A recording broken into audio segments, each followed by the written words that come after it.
6. Not too many people were fond of this game and considered this game to be the weakest in the series. At the same time, there are fans of the game who love it. If I choose the weakest Resident Evil game, I will say Operation Raccoon City. Anyways, the story is huge and split between 4 campaigns and 7 major characters. Familiar faces such as Chris Redfield, Leon Kennedy, and Sherry Birkin, survivor of Raccoon City, return. Brand new characters such as Helena Harper, Pierce Nivan, and Jake Muller are introduced as well. At the beginning of the story, Chris is a drunken wreck after a mission in Edonia which got most of his teammates killed and retired from the BSAA. Though he is hesitant at first, he is convinced by Pierce Nivans to return to the battle to end bioterrorism and rejoin the BSAA. Jake Muller is revealed to be the son of Albert Wesker. Wesker had a son? When did he find the time to get laid? We'll never know. He flees the local authorities in Edonia and partners up with Sherry Birkin, the survivor of the Raccoon City incident who is now an agent for the Division of Security Operations.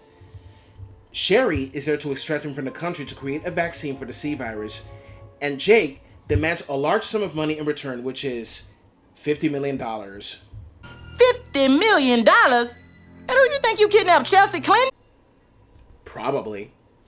Anyways, a powerful creature is chasing them, and they are saved by Chris Redfield, but then the Javo and a large POW ambush them, and their extraction from Edonia is foiled by the Ustanak, and they are captured by Neo Umbrella led by none other than Ada Wong.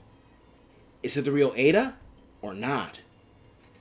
6 months later, the US President Adam Benford plans to reveal the government's involvement in the Raccoon City incident back in 1998 during a seminar at Ivy University in the town of Tall Oaks. Before he even had the chance to speak, he mutates into a zombie after inhaling an infectious gas of the newly developed C virus. The virus breaks out, infecting almost everyone on campus. The president ended up infected, and Leon was forced to put him down. The mastermind behind the attack was none other than the Secretary of Defense, Derek Simmons, and Leon tracks him down to a Neo Umbrella lab in China. He goes there with his partner, Helena Harper. In China, Chris and Pierce hunt down Ada, and they encounter both Leon and Helena, who inform him that the Ada they are hunting is none other than a clone. The clone is a woman called Carla Radames, a scientist who was forced to transform into an Ada clone by Simmons. That is when the real Ada shows up and defeats Carla despite the latter injecting herself with a powerful dose of the C virus. Leon and Helena finally confront and defeat a mutated Simmons with Ada's help. Chris and Pierce fly to an oil rig to rescue both Jake and Sherry and prevent another massive viral outbreak by encountering a massive bioweapon called Hyos. Severely injured, Pierce has no choice but to inject himself with the C virus to turn the tide of the battle and finally defeat Hyos. Pierce then sacrifices himself by forcing Chris into an escape pod and using his mutated abilities to destroy the facility.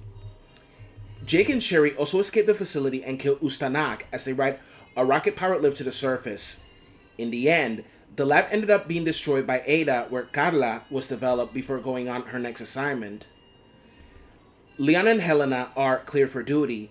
Chris remains with the BSAA in command of a new squad after overcoming his guilt.